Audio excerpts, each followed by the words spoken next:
Hey, my friend, it's Keith Kalfas here. I want to warn you about seasonal depression in the Midwest. At least the winter's coming, and that means an end to the landscaping lawn care season.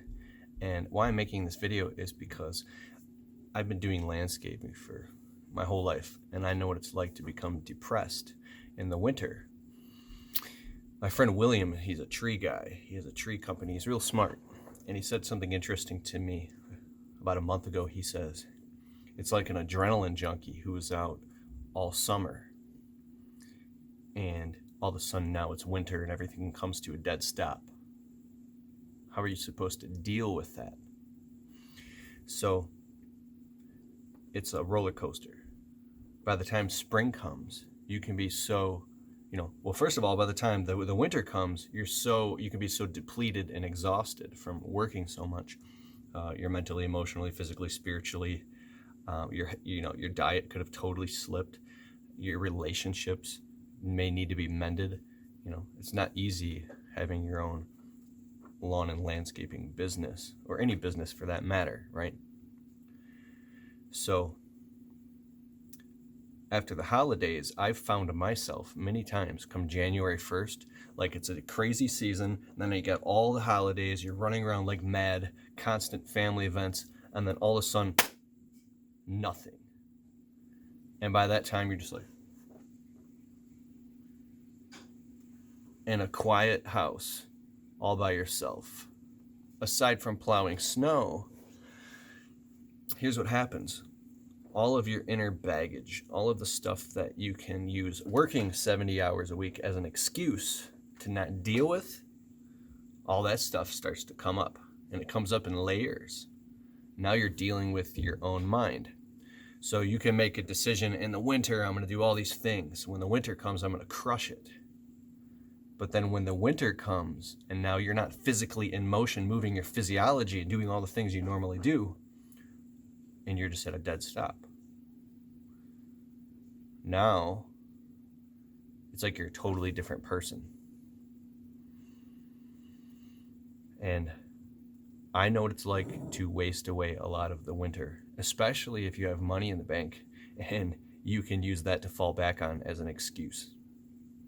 So here's what I want you to share in the comments below if you have any strategies for dealing with the winter in the most productive way, and then some of tips that I have. Okay, so one is decide in advance. Gracie, come here. Come on.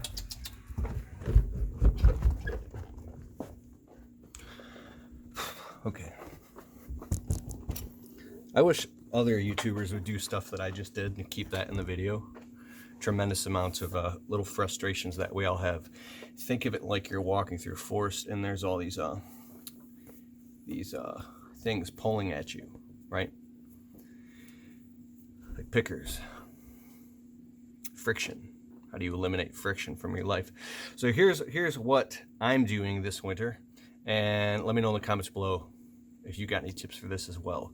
I've shown in another video before, way over there, I've got those boards with all the sticky notes of structure, columns, and organization, because I don't know where I would be without that stuff. Okay. Here's the plan.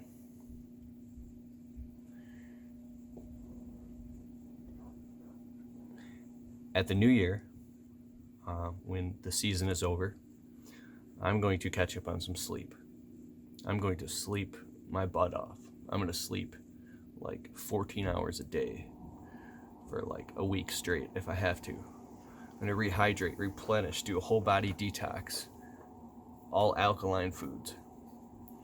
I'm going to do float therapy, massage therapy, every type of different therapy that you can do. I want to just do really, really fast and spend an entire month just going into complete detox.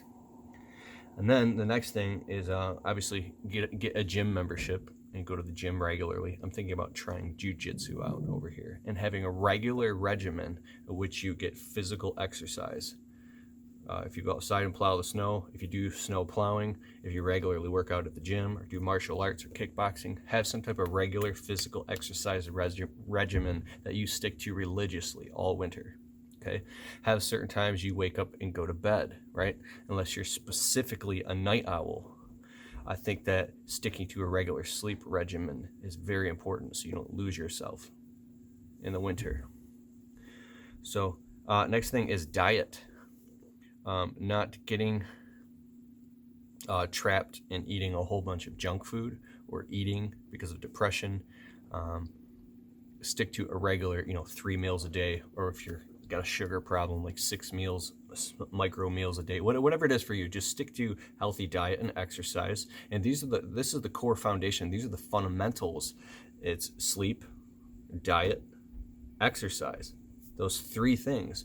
Once those are in play properly and they're structured, you're eating healthy, you're getting at least 7 hours of sleep, you are getting regular exercise, then all your hormones and your body function, your chemicals, everything can balance itself out, and then you can have equilibrium. Equilibrium equals stability. If you're stable, then you're conscious.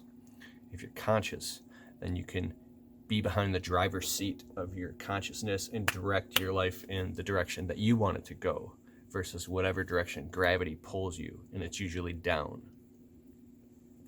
One other thing about the winter is now there's a lot of time on your hands. You can feel guilty because you need to spend more time with family and catch up with friends, and all that stuff is very important, but I think it's important to do it in a structured way.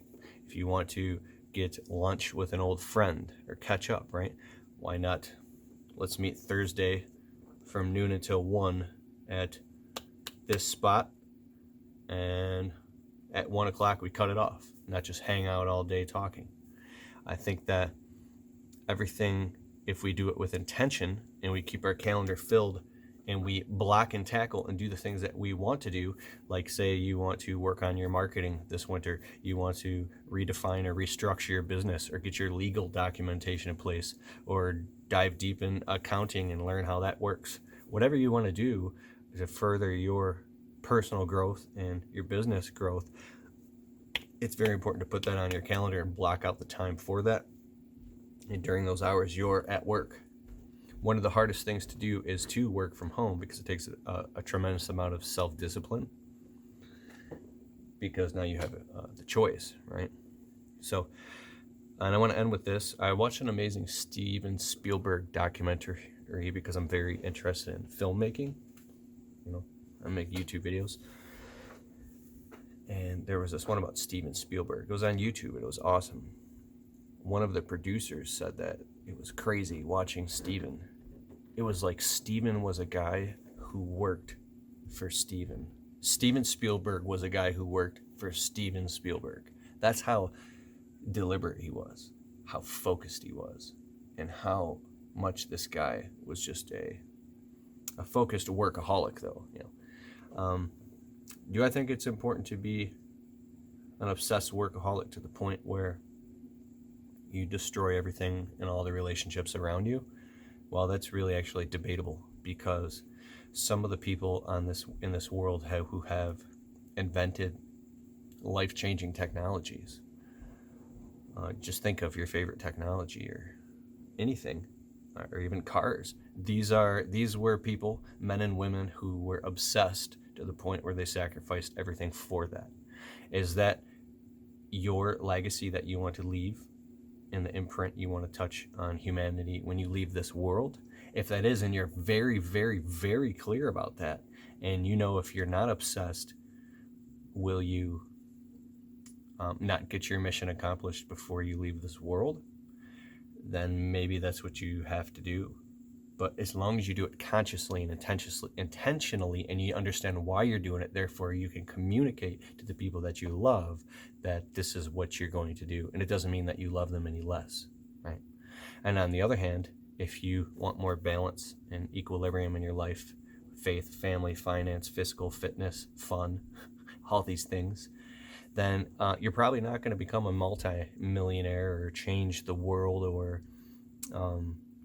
build the next great supercomputer or Tesla car. It's not possible. You're only one human being, and to get a plane off the ground or a rocket into the sky takes a tremendous amount of fuel for a tremendous amount of time.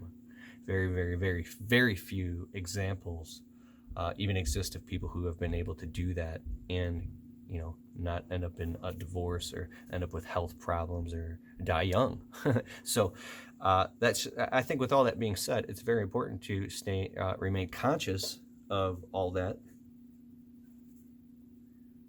And then from that place, you can go inside your deepest core and find out what it is that you are meant to do. David Data, one of my favorite authors, said, lock yourself in a room with a notepad and a pen and do not come out until you know your purpose. Okay, thank you for watching my videos. I'm exhausted. Totally exhausted. I'm a hypocrite. I'm exhausted. I feel very called to make these videos, and I always have. So I run my own business many hours a week and make these videos. So I'll see you soon. I'll put a link in the description below to this crazy night video about consciousness if you like that.